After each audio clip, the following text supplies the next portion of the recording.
Well, look, I would just say to the honourable gentleman, obviously on the cultural package, what we agreed to take forward here is exactly what was agreed between the parties in New Decade New Approach itself, and obviously we will continue to look at that. But it is important we deliver on all of New Decade New Approach. Obviously, we have the UK Internal Market Act, which was doing that work, has ensured that the trade between GB and NI, from the NI to GB side, is working in an unfettered way. We said we would bring forward further work to develop and deliver that, which we will do. But it is also important, and this is why the work on the Northern Ireland Protocol is so important, to ensure the GB to NI has the same sort of effect as NI to GB, and that it is working for everybody in Northern Ireland. We come to the Chair of the Select Committee, Sam Port. Thank you, Mr. Speaker. My right honourable friend will know that the thuggery and criminality of the self-styled paramilitaries add nothing to stability anywhere in Northern Ireland. What further steps can his department do in order to disrupt their activity, particularly in and around unexplained wealth orders? State. Well, this is an area that we have been progressing. We obviously work in partnership and we support the Department of Justice in the devolved areas of this work in Northern Ireland, and the work with the PSNI and other partners in Northern Ireland who are doing phenomenal work. We've seen real success this year in the crackdown and the breakdown of work, and over the last 12-18 months in Northern Ireland against criminal gangs, and my honourable friend, the Chairman of the Select Committee, is right. These groups are not groups, they're criminal gangs. They should be treated as criminal gangs. They're nothing more than thugs who try to threaten people and destroy life in Northern Ireland, and I support the PSNI and partners in the work they do to disrupt that and bring them to justice. Secretary of State Peter Kyle. I associate myself with the Secretary of State's words, important words regarding Bloody Sunday at the start. I also pay tribute to the Right Honourable Member for Skipton and Ripon for skillfully negotiating the New Decade New Approach in the first place. Part of that was legislation for identity, language and culture. When will that package come forward as legislation? We asked the committee to bring that forward within the mandate of the period for Stormont, as we said at the time, and that is still where our commitment is. Peter Kyle. Statement to the House, Mr. Speaker, last June was that we would have it by October last year. And there's a theme. We didn't get that by October last year, and with Legacy was promised by autumn, then it was promised by Christmas, and it is still nowhere to be seen at the moment. And then he introduces double jobbing to Parliament and then withdraws it in the same week. There is a question that is constantly put to me by people in Northern Ireland, and that is, what's the point of Brandon Lewis? Perhaps the Secretary of State could tell us. State. Well, I appreciate that the honourable gentleman has been over to Northern Ireland once, and therefore is basing this on some odd conversation. What I would say to you, I find it a bit rich, actually, what he has just outlined. Bearing in mind, we're talking about a Labour Party front bench that over the last 6 to 9 months has called for us to bring forward dual mandates, then argued against it when we actually did what we said we would do. A party that first of all calls for us on legacy to make sure we engage widely, that we take into account what people say, and then complains when we do exactly that. It argues that it's a party of the Union, doesn't get involved in Northern Ireland, can't then get its front benches to confirm it supports the Union for Northern Ireland on live TV. So until the Labour Party decides it's a party for the Union and Northern Ireland, I really am not going to take any lessons. Come on, we're going to get through. Theresa Villiers. Ireland Protocol is clearly causing political instability. Will the Secretary of State agree that it needs replacing, not just a few amendments? Well, my right honourable friend makes an important point. The protocol is not working. It is clearly the feedback we get from businesses across Northern Ireland is it's not sustainable in its current form. And that it needs to be dealt with. It needs to be fixed, and that's what the Foreign Secretary and I are working together on to ensure we can do and do well for the people of Northern Ireland. Owen Thompson. To inform, Mr. Speaker. Secretary of State. Thank you, Mr. Speaker. I will, with permission, answer questions 4 and 9 together. We are committed to boosting trade in Northern Ireland, both with the rest of the United Kingdom and indeed the rest of the world. The Northern Ireland Protocol has, as I just said, impacted businesses. It's creating barriers to trade and it is causing disruption. It is our priority to deal with these issues and make the protocol work better for business. It is essential to ensuring Northern Ireland continues to prosper as part of the Union.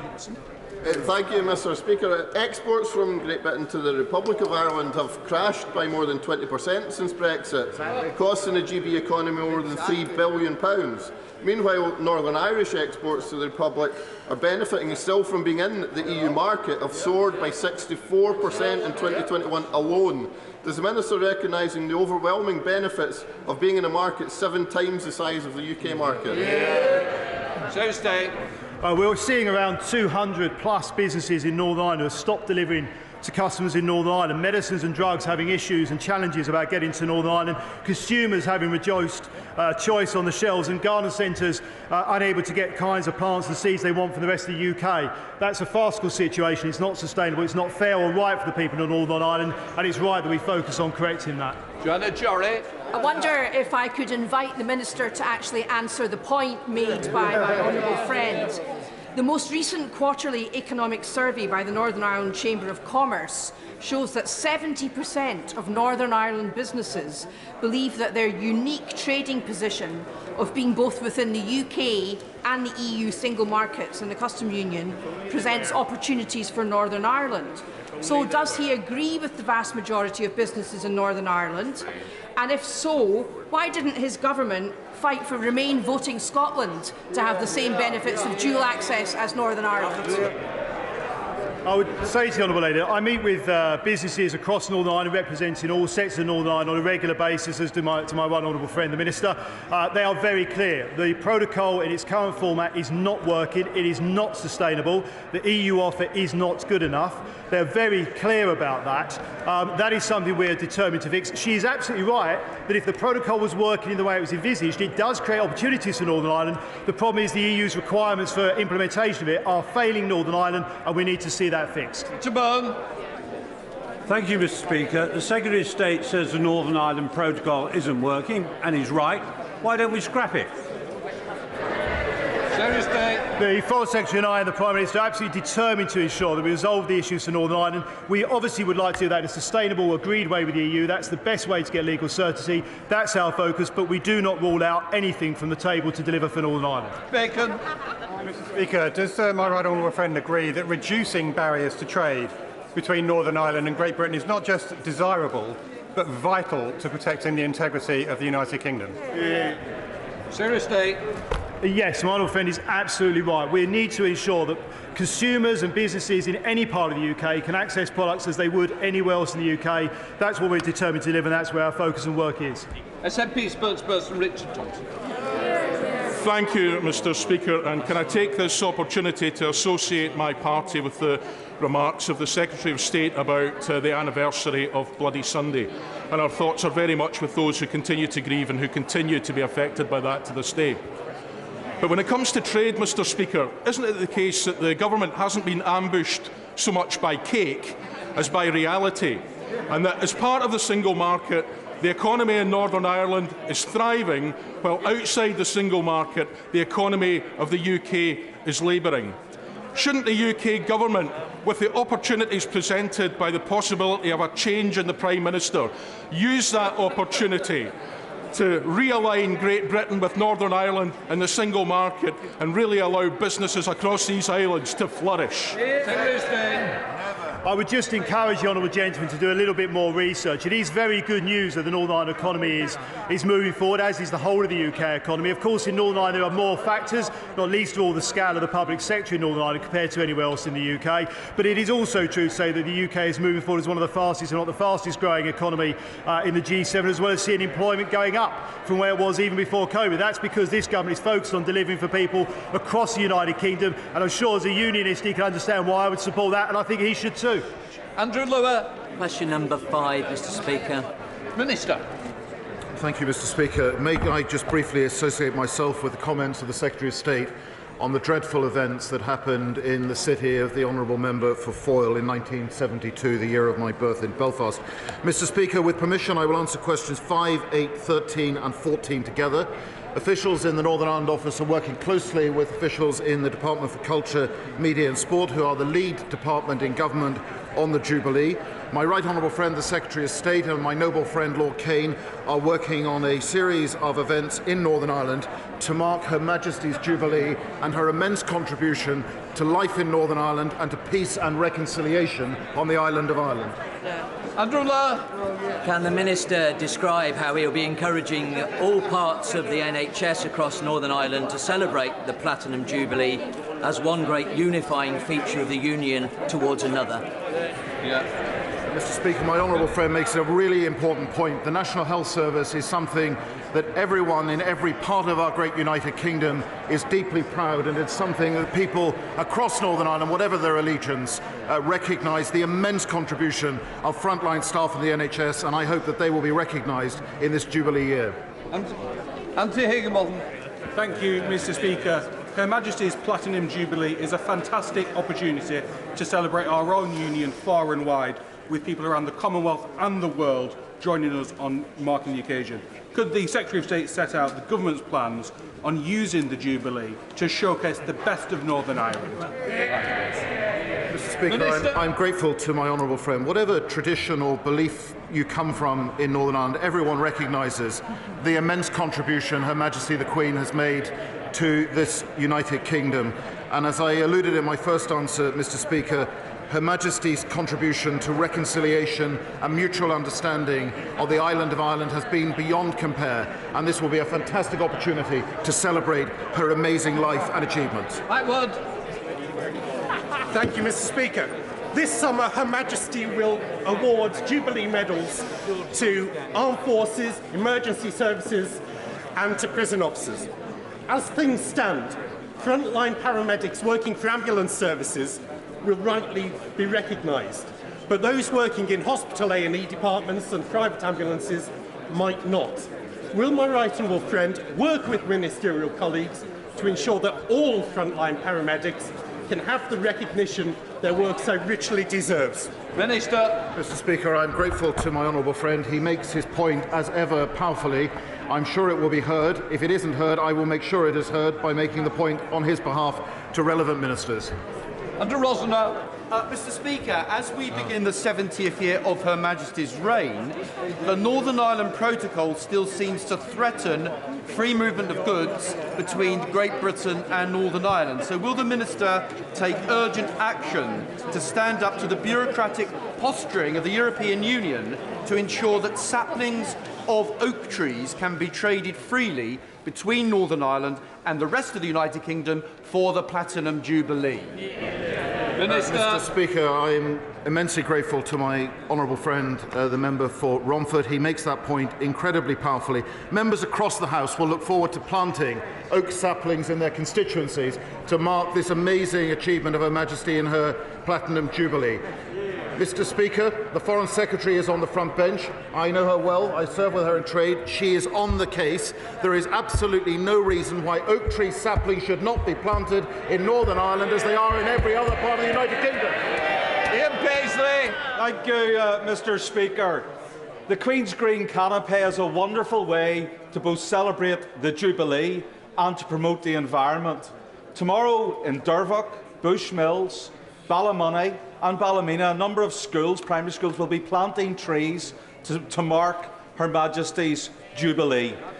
Could I encourage the Secretary of State or the Minister of State, or indeed the Foreign Secretary who will be in Northern Ireland tomorrow, to take an opportunity and visit one of those schools and encourage young people as they promote the environment, honour Her Majesty the Queen and encourage our country to look positively to its future? Minister. I'm grateful to the honourable gentleman. I entirely agree with him. All members across the House will look forward to planting trees on this amazing anniversary of Her Majesty's reign. I was just before Christmas in his own constituency at my grandfather's former primary school in Armoy. This is cross-community, cross-tradition. We're all looking forward to celebrating it, and I will happily accept an invitation, as I'm sure my right honourable friend, the Secretary of State, would, to join him in his constituency to plant a tree. Jamie Stone. Mr. Speaker, the benches behind me know that my wife hails from County Armagh. There's a tremendous link between Scotland and Northern Ireland in terms of music. Recently, the Kiltern Fiddlers in my constituency have played in Northern Ireland at the guests of the Ulster University.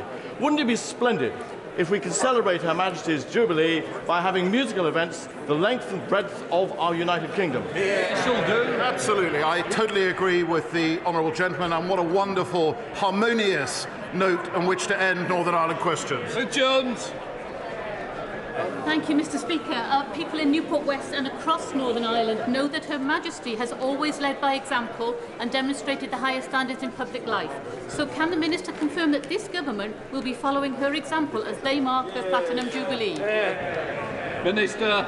The Honourable Lady is absolutely right that Her Majesty is an example to us all. And it should unite this House in thanking her for her decades of dedicated service to our country and the Commonwealth. Stephen Farley. Question 6, please. Secretary of State. Thank you, Mr. Speaker. My engagement with the Northern Ireland business community is extensive, and in fact just this week, as I do every week, I've been in Northern Ireland engaging directly with businesses to discuss the impacts of the protocol as well as any wider concerns or issues. Farley. The government published its command paper last July. The European Union published 4 papers in October last year. I understand the government has tabled a revised legal text in the negotiations. So does the Secretary of State recognise that there is a desire from businesses in Northern Ireland for much greater transparency around the UK government's negotiating objectives? Look, I would say to the Honourable Gentleman, we've been very transparent and clear with businesses. Both myself and the Minister of Europe and indeed the Foreign Secretary have met with businesses and engaged with businesses, as we will be tomorrow, outlined to exactly what our objectives are, which are to deliver for what businesses in Northern Ireland want, which is to rectify the problems that are hampering their businesses in Northern Ireland. We need to correct the protocol, and the EU needs to show some flexibility to make that work. We now come to the final question. Shadow Minister Tony Antoniazzi. Mr. Speaker, when it comes to negotiations with the European Union, this government told us we could have our cake and eat it. But we have a harsh reality, Mr. Speaker. A Prime Minister ambushed by cake while businesses in Northern Ireland are crying out for certainty. Exactly. So when will this government finally bake off and deliver a veterinary agreement? Secretary of State. Well, excuse me, Mr. Speaker, I'll ignore the cakeism directed by the opposition front bench and just say to your lady, it's good to see her finally supporting the UK government, which Labour failed to do, while we are focused on delivering for Northern Ireland, rectifying the protocol, fixing the problem. Get on board!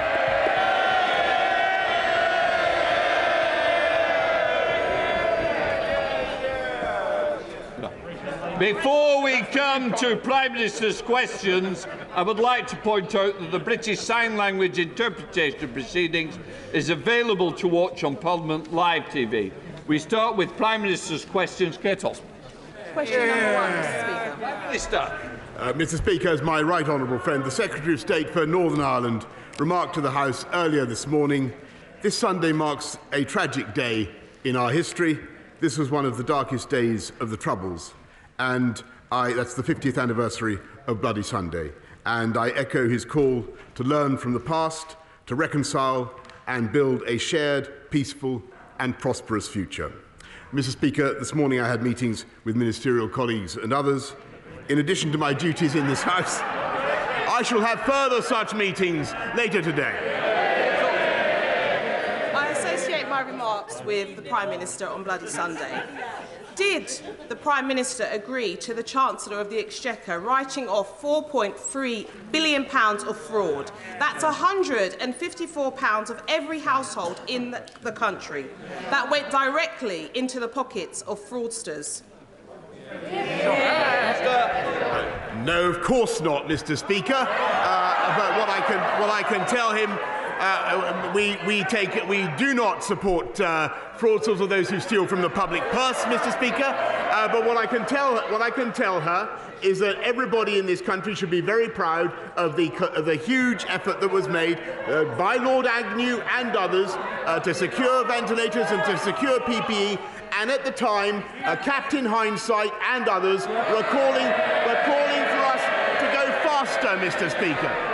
Craig Tracy. Thank you, Mr. Speaker. My local hospital, the George Eliot, has recently issued all of its staff, helpers and volunteers with a medal in recognition of the work that they've done and continue to do through the COVID pandemic. Would the Prime Minister join me in thanking them all for the incredible work they've done, including the specialist teams such as palliative care, who've had to act as surrogate families for patients whose relatives who've been able to attend because of restrictions?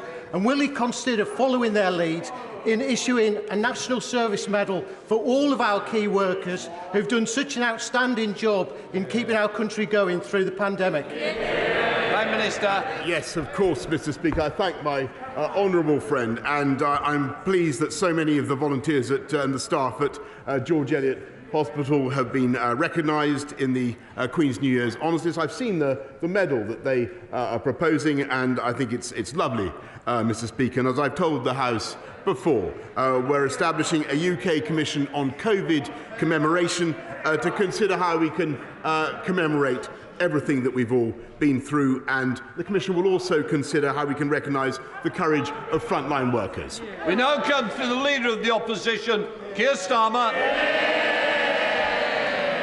Thank you, Mr. Speaker, and can I join with the Prime Minister in his comments in relation to Bloody Sunday?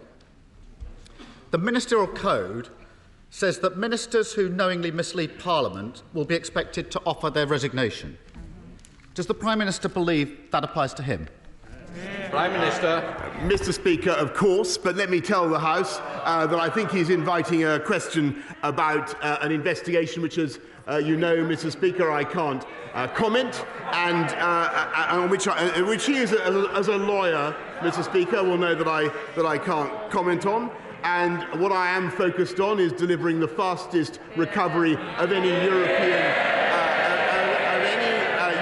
economy from COVID, the fastest booster rollout, 400,000 more people on the payrolls now than there were before the pandemic began. And we're launching a policy tomorrow, Mr. Speaker. He talks about people being out of work. In my case, that's what I understand why he wants it. We're launching a plan tomorrow, Mr. Speaker, to get 500,000 people off welfare into work. It's a fantastic idea. I hope he supports it. Keir Starmer. I think the Prime Minister said yes, he agrees the code does apply to him. Yes. And therefore, if he misled Parliament, he must resign. Yes.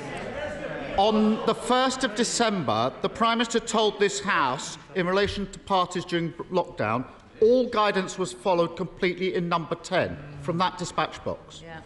On the 8th of December, looks quizzical, he said it. On the 8th of December, the Prime Minister told this House, I have been repeatedly assured since these allegations emerged there was no party. So since he acknowledges the Ministerial Code applies to him, will he now resign? No, Mr. Speaker, but, you know, since he asks about COVID restrictions, let me just remind the House, and indeed remind the country, that he has been relentlessly opportunistic throughout. He has flip-flopped from one side to the other. He would have kept us in lockdown in the summer, Mr. Speaker. He would have taken us back into lockdown at Christmas, Mr. Speaker, and it's precisely because we didn't listen to Captain Hindsight that we have the fastest growing economy in the G7, Mr. Speaker, and we have got all the big calls right. The guy that said in hindsight he now appreciates it was a party. We've discovered the real Captain Hindsight, haven't we, Mr. Speaker? Wearing a party hat. Let me spell out. They shout now. They're going to have to go out and defend some of this nonsense. Let me spell out the significance of yesterday's developments. Sue Gray referred the matter to the police, having found evidence of behaviour that's potentially a criminal offence. Prime Minister, if you do not understand the significance of what happened yesterday, then I really do despair. Because the police, Prime Minister, the police, having got that material from Sue Gray, subject it to a test to decide whether to investigate. And that test was whether it was the most serious and flagrant type of breach in the rules. The police spelt out that what they meant by that those involved knew or ought to have known what they were doing was an offence, and that there was little ambiguity about the absence of any reasonable defence. Does the Prime Minister...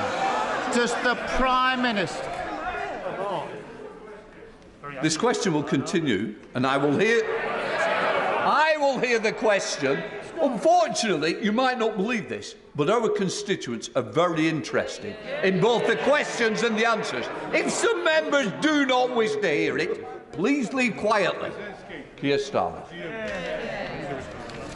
Mr. Speaker, having got the material from Sue Gray, the police had to take a decision as to whether what they had before them was the most serious and flagrant types of breach of the rules. If members want to laugh at that, laugh. The police spelt out what they meant. They decided on the material they've already got that those involved knew or ought to have known what they were doing was an offence, and that there was little ambiguity around the absence of any reasonable defence. Does the Prime Minister really not understand the damage his behaviour is doing to our country? Mr. Speaker, I hope that the right honourable gentleman understands that although the issue that he raises is important, there is simply no way, as he knows, as a lawyer, that I can comment on the investigation that he is currently taking place. But what he also knows, he talks about the most serious issue. He talks about the most serious issue before the public today and before the world today. It's almost as though he was in ignorance of the fact, Mr. Speaker, that we have a crisis on the borders of Ukraine, and I can tell him what is going on in the cabinet room of this country is that the UK government, no, Mr. Speaker, the UK government is bringing the West together so that we have, led by this government and this Prime Minister and our Foreign Secretary and Defence Secretary, to bring the West together to have the toughest possible package of sanctions to deter President Putin from what I think would be a reckless and a catastrophic invasion. That is what this government is doing. We're getting on with the job, and I think he needs to raise his game, frankly.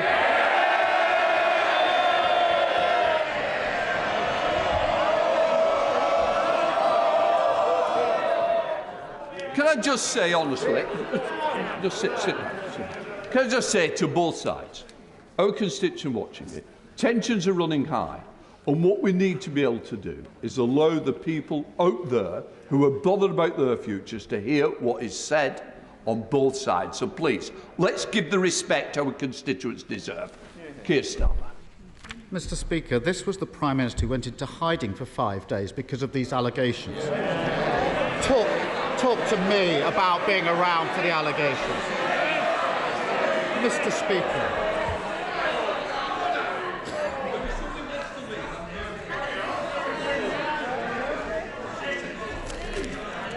Can I just say, I don't want to do this, but I am determined to make sure our constituents can hear. The next person that stops me hearing will not be continuing in this debate. Questions? Mr. Speaker, the Prime Minister's continual defences wait for the Sue Gray report. On the 8th of December, he told this House, "I will place a copy of the report in the library of the House of Commons." His spokesperson has repeatedly stated that means the full report, not parts of the report, not a summary of the report, not an edited copy. So can the Prime Minister confirm that he will publish the full Sue Gray report as he receives it? Minister.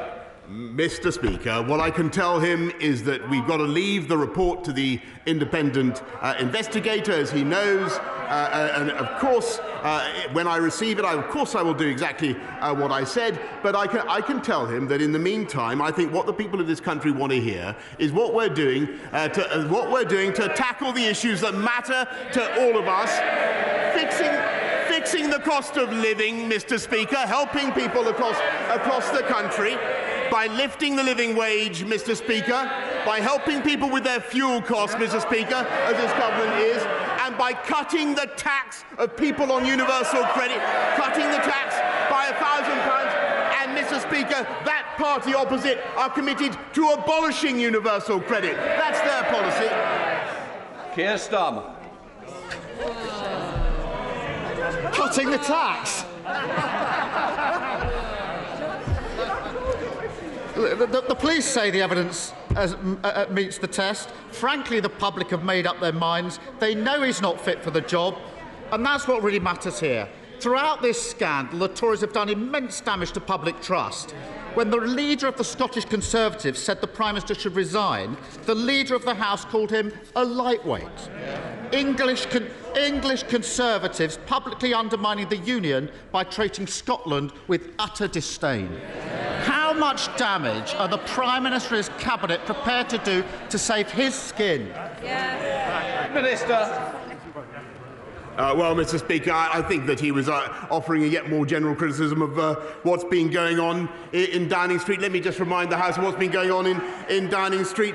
We've been prioritising the COVID backlogs, Mr. Speaker, investing massively in 9 million more scans so that people get the treatment that they need and that they've been waiting for, and making sure that we have 44,000 more people in our... Yes, it says it's rubbish. They didn't vote for it, Mr. Speaker. They don't support it.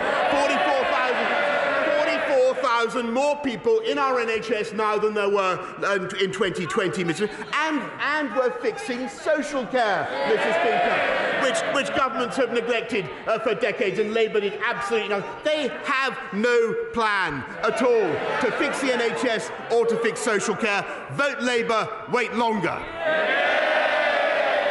Here's Farmer. The reality is that we now have the shameful spectacle of a Prime Minister of the United Kingdom being subject to a police investigation. Unable to lead the country, incapable of doing the right thing, and every day his cabinet fail to speak out, they become more and more complicit. And what's utterly damning, despite the huff and puff, is that this is all happening when petrol prices, the weekly shop and energy bills are going through the roof. 3 months ago, Labour suggested cutting VAT from energy bills. Still, the government has failed to act. Instead of getting on with their jobs, they're wheeled out to save his. Whatever he says in his statement later today or tomorrow won't change the facts.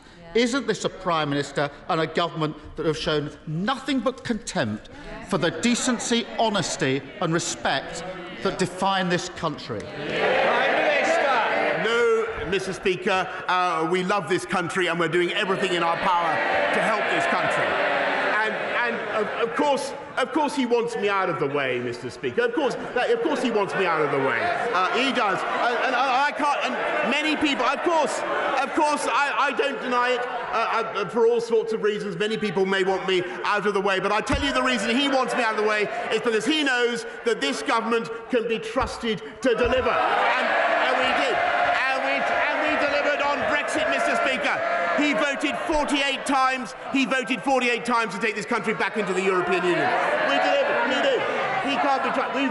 We delivered the fastest vaccine rollout in Europe, Mr. Speaker, and we will deliver on our plan to unite and level up across the whole of the UK. Crime down 10%, Mr. Speaker. Job vacancies at a record high. Colossal investment in... Yes, Mr. Speaker, we're delivering and they have no plan. 3 times as much tech investment as France in this country, twice as much as Germany. We have a vision for this country as the most prosperous and successful economy in Europe because we are going to unite and level up. The problem with the Labour Party today, Mr. Speaker, is that he's a lawyer, not a leader. That's the truth. That's the truth, Mr. Speaker.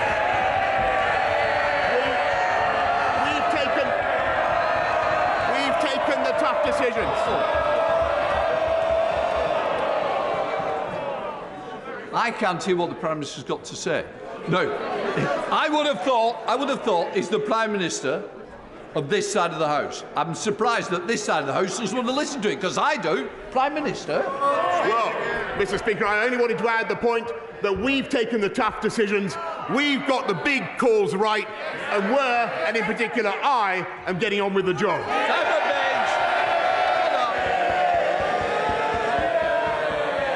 Thank you, Mr. Speaker. In Clwyd South, the Welsh Government has been dragging its feet on urgent repairs to the Newbridge Road, while in contrast, the Prime Minister and his government have delivered record Levelling Up Fund investment of £13.3 million along the Dee Valley, from the Trevor Basin to Llangollen and Chirk and on to Corwin. Will the Prime Minister comment on how the next phase of the Levelling Up Fund will bring hope and prosperity to other communities right across our proud union of the United Kingdom? Prime Minister. I thank my honourable friend very much, and what pleasure it gives me to address the member for Clwyd South, where I tried unsuccessfully so many years ago. And I'm delighted that a Conservative government is now investing so massively in levelling up in Clwyd South and across the whole of Wales. We now come to the Leader of the SNP, Ian Blackford.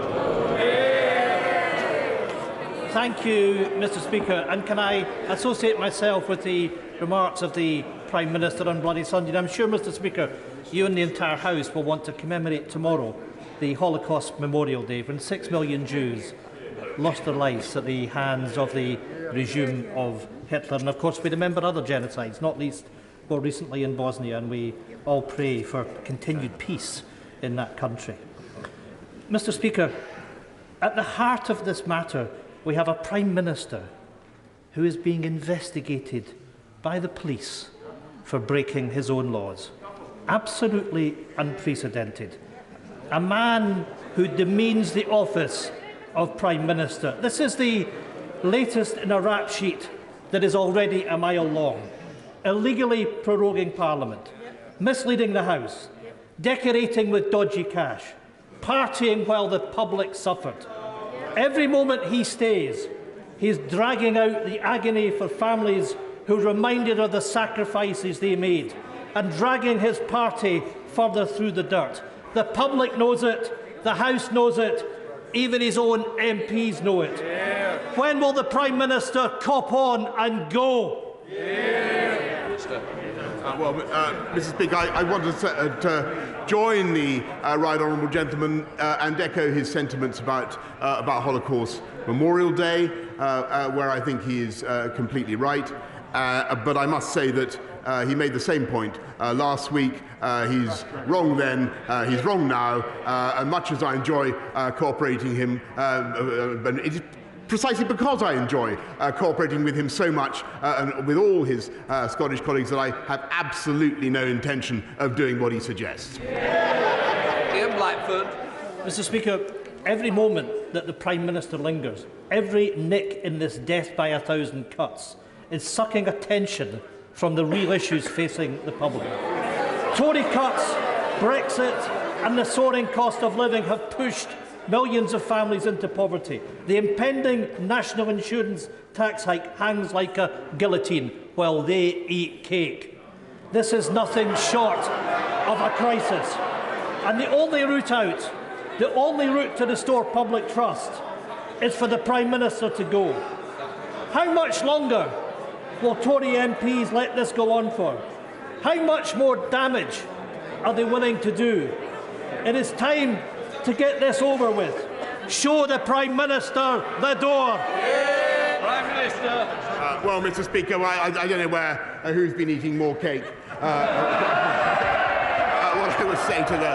What I would say to the right honourable gentleman, for whom actually, Mr. Speaker, I have a behind the scenes. People don't get this, but actually we cooperate well, and I want to continue to do so. Jesse Norman. Thank you, Mr. Speaker. As the Prime Minister will know from personal experience, the River Wye is one of the most beautiful rivers in Europe, yet its fragile ecosystem is being destroyed by phosphate and other pollution. The river crosses the border between England and Wales, but so far it has proven impossible to get the Environment Agency, Natural England and Natural Resources Wales even to begin planning a single integrated long-term strategy to clean up the river. Will the Prime Minister press those agencies now and the Welsh Government at last to come to the table? And will he ask ministers to look at the idea of a new ring-fenced National Rivers Recovery Fund, using fines paid by the water companies so we can clean the Wye and other rivers up properly once and for all? Well, Mr. Speaker, I had a memorable swim in the Wye myself. I think at about 5 o'clock in the morning once, and it tasted like nectar. But I understand the problem that he raises. It's very important that our beautiful rivers should be clean as well. And my honourable friend, the Environment Minister, will be visiting the Wye area shortly, with or without his swimming trunks. And I know that we're urging the Welsh Government to take this matter as seriously as this government is. He's going to be there. Sir Geoffrey Donaldson. Thank you, Mr. Speaker. The Prime Minister will know that many families across the United Kingdom are struggling with the increased cost of living and rising energy costs. But in Northern Ireland, that is compounded by the protocol. 27% is the increase in the cost of bringing goods from Great Britain to Northern Ireland when we can get access to those goods. It is costing business £2.5 million every day, almost £1 billion a year, the cost of the protocol. The Prime Minister talks about uniting this nation and levelling up. He could do that by removing the Irish Sea border and restoring Northern Ireland's place fully within the UK internal market. Prime Minister. Mr. Speaker, I must say that I support passionately the indignation of the right honourable gentleman opposite. And yes, Mr. Speaker, I never thought when we negotiated that this would be 200 businesses have stopped supplying Northern Ireland. Foods are being blocked, Mr. Speaker. Christmas cards are being surcharged. And frankly, Mr. Speaker, the EU is implementing this in an insane and pettifogging way. And we need to sort it out, and I completely support what he's saying. Philip Dunn.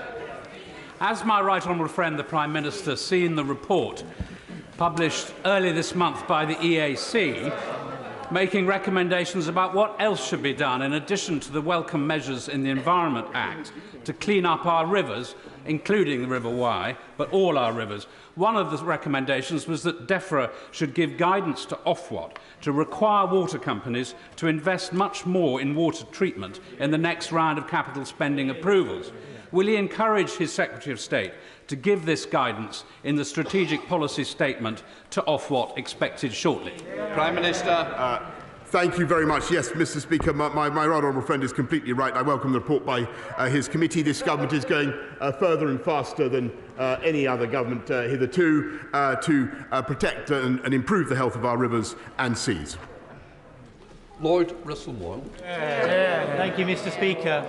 Happy unbirthday to him. Happy unbirthday to him, because just like the Mad Hatter, he didn't need the excuse of a birthday to have a party, but it did help, didn't it? So when he had groups of people singing to him when illegal gatherings indoor were illegal and communal singing was banned, my constituents think that he has lied. My constituents think that he lied to this House, and my constituents think he lied to them when he was partying and telling them all... Order. In passing what your constituents say, but you can't continue to labour that one point. Lord Russell-Moyle. So, I would prefer to be led by a lawyer than a liar. Will he now resign?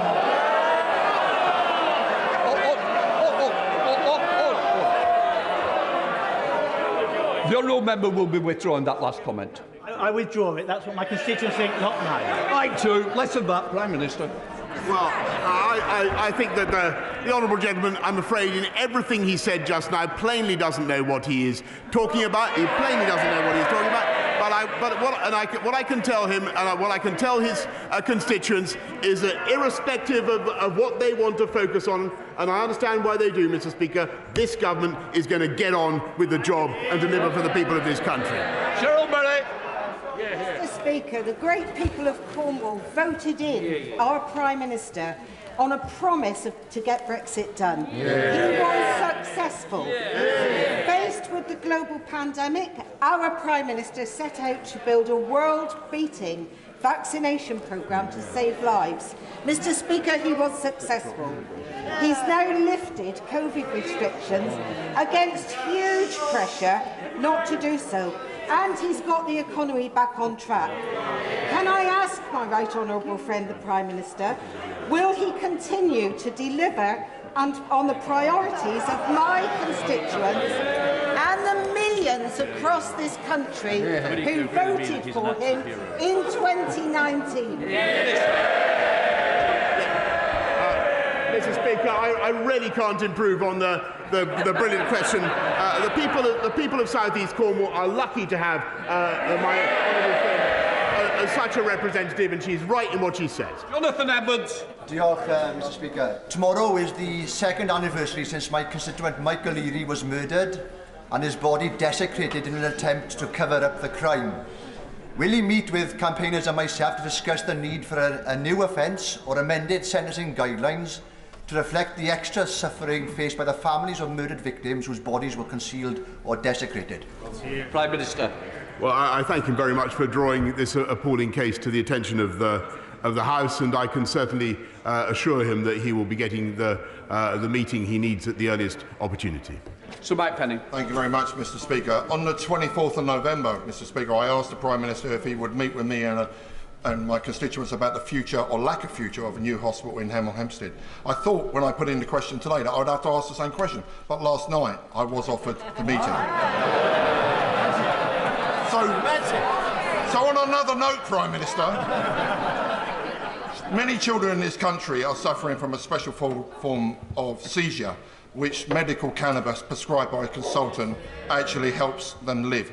Only 2 children in this country get that free on the NHS. The rest of those children have to beg, borrow and scrape in their families to try and get that prescription issued by a consultant paid for. Can the Prime Minister please use the political will? I know the Secretary of State has the political will, but please push this forward so these children live. Prime Minister. I thank my honourable friend. I'm delighted he has the meeting that he wanted. We've already changed the law to allow doctors to prescribe cannabis products where clinically appropriate. But, Mr. Speaker, we're very keen to support it, provided the MHRA is happy as well. Thank you, Mr. Speaker. Threats and intimidation, bribery and blackmail, racism and Islamophobia. That's the character of his government. Every day, the Prime Minister lurches from scandal to scandal, and meanwhile, his government has written off £4.3 billion to fraudsters. Instead of writing off loans to fraudsters, why won't the Prime Minister write his resignation to the Queen? Prime Minister. Mr. Speaker, because let me just. She talks about racism and Islamophobia. You look at this government, Mr. Speaker. Look at the modern Conservative Party. We are the party of hope and opportunity for people across this country, irrespective of race or religion, and we don't care what religion you affirm. All we care about is whether you're interested in ideas of aspiration and opportunity. That's what we're about. The recruitment of 20,000 police officers is a fantastic commitment to law and order by this government. Bedfordshire, in common with many other police forces, has lost out on about 95 officers as a result of the imposition of damping in 2004. So we don't have to rely on one-off special grants to stay solvent. Will the Prime Minister recommit to the reformation of the police funding formula in this Parliament? Prime Minister. My right honourable friend, the Policing Minister, has assured me we're going to be introducing a new funding formula before the end of the Parliament, but I'm pleased that Bedfordshire Police have already recruited 100 additional officers as part of our uplift programme. That's part of the 11,000 more that this government has put on the streets. Thank you, Mr. Speaker. Twice in recent months I've asked the PM about his and his Transport Secretary commitment to deliver the PM's pledge to invest in UK-built ZEB's zero-emission buses. I did not receive a clear answer. Worrying reports in the media of Treasury cuts to bus buying plans highlight a conflict between the PM and his Chancellor. Prime Minister, is the current Chancellor denying you, the current Prime Minister, the right to fulfil your pledge to buy 4,000 zero-emission buses? Prime Minister. Mr. Speaker, there's never in the history of this country been such a bonanza for buses. I am personally a bus fanatic. We're putting £5 billion into buses and cycling during this Parliament, and £355 million into new funding for zero-emission buses. And yes, of course, we want to see the benefits of that funding spread right across the whole of the United Kingdom. Louis French. Mr. Speaker, securing extra health services at Queen Mary's Hospital Sidcup is a key priority for local residents, as it is for me as the first homegrown MP for Old Bexley and Sidcup. Will the Prime Minister support me in delivering this extra investment for our local hospital and join me in thanking all of the staff at Queen Mary's for their incredible efforts? Thank you. Prime Minister. Yes, and I can say what a joy it is to welcome my honourable friend to his place. Joy seems a bit confined on the benches opposite, Mr. Speaker. I thank him for his work and support for everybody at Queen Mary's Hospital, which he and I have campaigned for many years. Last year, Queen Mary's received £800,000 of funding, and I hope that it will benefit further from the £1 million funding awarded to the Oxley's NHS Foundation Trust to improve technology services across its estates. Richard Bergen. Thank you, Mr. Speaker. A nurse who organised a small socially distanced demonstration against this government's pay cuts was fined £10,000. People out there are sick to the back teeth of it being one rule for the Tories and another for everyone else. The Prime Minister, for once, needs to do a decent thing. For God's sake, resign. Mr. Speaker, I don't think there was a question there. There was an invitation for me to do what, of course, the Labour Party wants me to do, but I'm not going to do it, Mr. Speaker. We are going to carry on with our agenda of uniting and levelling up across the country. And they fundamentally know that they have no answer to that. We have a plan and a vision for this country. They have absolutely nothing to say. And that is the difference between our side and their side. Mr. Speaker, alongside the threat of a Russian invasion of Ukraine, there are real fears of China invading Taiwan. On Sunday, Beijing staged the largest incursion into Taiwan's airspace since October. Does my right honourable friend agree with me that military aggression and threat of occupation are never acceptable anywhere in the world? And will he confirm that under this Conservative government, the UK will always be at the forefront of standing up forcefully for freedom and democracy, security and stability? Yes, I thank my honourable friend. I want to tell him that the Chinese military flights that have taken place near Taiwan in recent days and months are not conducive to peace and stability in the region. And what we need is a peaceful and constructive dialogue by people on both sides of the Taiwan Strait. And I know that is what my right honourable friend, the Foreign Secretary, and all colleagues are working for. That ends Prime Minister's questions. For those who are not staying for the UQ, please leave quietly.